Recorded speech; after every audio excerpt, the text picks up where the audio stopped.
We've been seeing pictures of Bev Turner. You might see more. We're joined by here. Dr. Annie Hunterkamp and Nigel Nelson in the studio. They've been squabbling off air, so let's just carry on squabbling on air. Finally, your leader. He speaks. He has a view.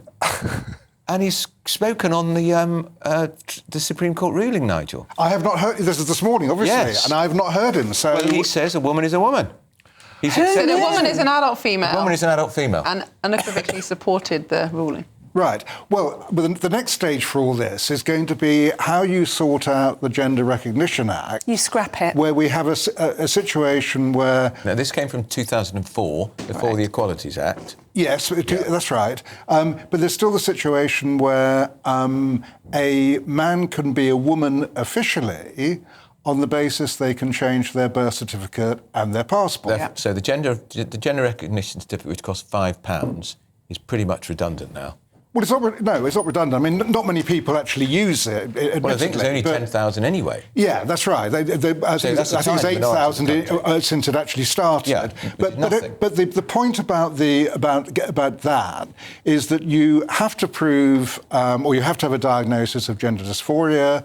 You have to live in your acquired gender for 2 years. How do you live as another sex for 2 years? You just wear the other clothes. That's it. What is that? You just wear different clothes? Well, I mean, it depends how you want to live in that. It's a genuine I don't know. I mean, I don't know how you prove that the authorities But Nigel does have that. a point. We now have this situation where you can change your sex on your birth certificate if you follow this process, but it doesn't mean anything in law and life because you now, we assume, will be excluded from single-sex babies. Right, and also it's dangerous. And I explained this to Nigel this morning, that if I'm a doctor and you, Miriam, which I am, I forgot that for a moment, and you come to me, but you are actually a man, but you look like a woman, and your medical records have been changed to tell me that you're a man, and you come in, or the other way around, whatever it is. Say you come in, you're a man, but you were a woman, and you've got tummy ache, and I do all of the investigations that I need to do. But the one thing I don't investigate is ovarian cancer because you're a man, you don't have ovaries. I miss your cancer early and you then represent later with terminal ovarian cancer. Whose fault is it? Yeah. Is it mine? Is it yours? This is a nonsense. We need to scrap the Gender Recognition Act and rescind all of the certificates. I don't mind how anybody wants to live. If they want to live looking like a woman with a dress on and high heels and whatever it is they feel makes a woman, that's fine.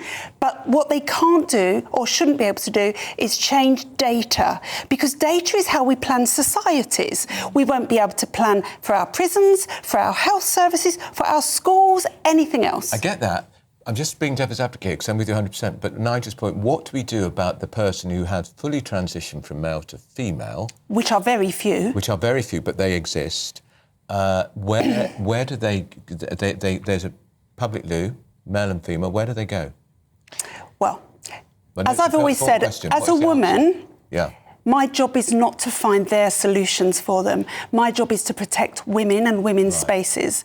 The solution, on their own, then? They have to find their own solutions. Now, be that maybe it's a third but the space. solution there is a unisex toilet. Or a disabled toilet if there is not a unisex toilet. It's a third space. Because I think the point... And there's lots of those now around anyway, let's be honest. Yes. And the point that's often missed in this is the reason for single-sex toilets is not just because women like to go in there and do their makeup together. It's because, sadly, almost all sex offences are committed by men. It's still a tiny proportion of men, obviously, but in intimate spaces... Don't know who they are. Exactly. And transitioning from male to female does not change the pattern of male sex offence. It doesn't. In fact, there are proportionally much more trans women, so men, in prison for sex offences than there are non-trans men. I wonder why that is.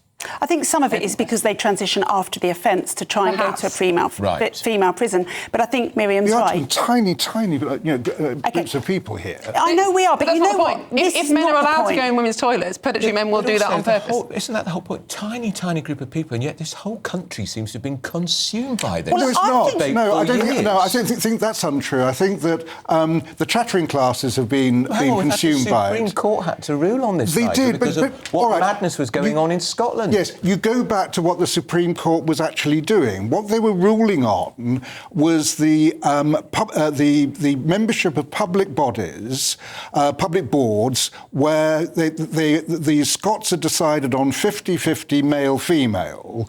The ridiculous situation that would have created because they allowed trans women to identify as female is you could have ended up with a board With no women on 100% it. biological male. Yeah. And still said it was 50-50. Yeah, so the whole point was the court saw this was a ridiculous situation. What they've actually said is that biological sex can't be changed. That's the most important thing.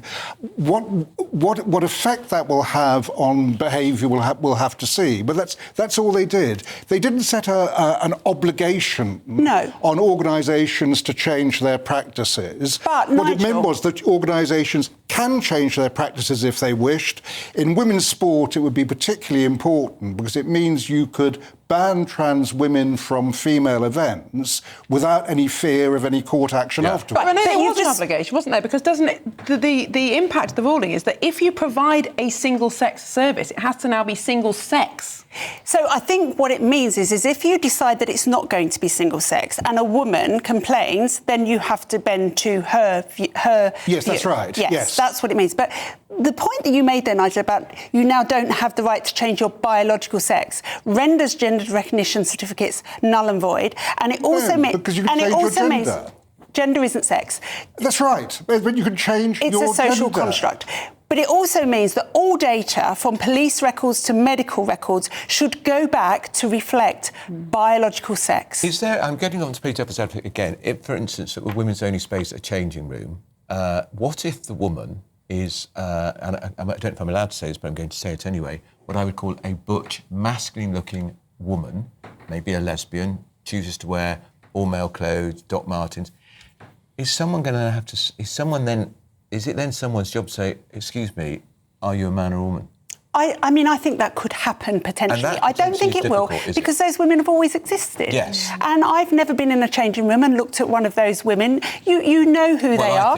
And thought to myself, making this point on a radio program, and I thought... Well, of course they are, because they're trying to obfuscate the real facts here. And I think the fact that we've seen these people out protesting this weekend, and we will again next weekend, we have, on the one hand, people like Peter Tatchell saying this has made no difference whatsoever. Well, if it's made no difference, what are they protesting? Good point. Just before you go, Nigel, this is going to be a problem for the Labour Party because although Keir Starmer has spoken and Bridget Phillipson has spoken, by the way, she's done a 180-degree turn today, by the way, in favour of the court ruling. We saw in the Mail on Sunday yesterday those WhatsApp groups. Yeah. Lots of Labour MPs really unhappy and saying, how can we circumvent and subvert this ruling?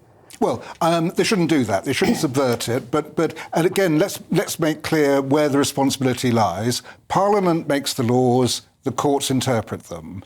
The issue for the government now is how you actually apply the ruling that the judges have given. I think the biggest problem is going to end up in the NHS. Yeah. And one of the things that we were arguing about outside is, do you, for instance, return to mixed-sex wards?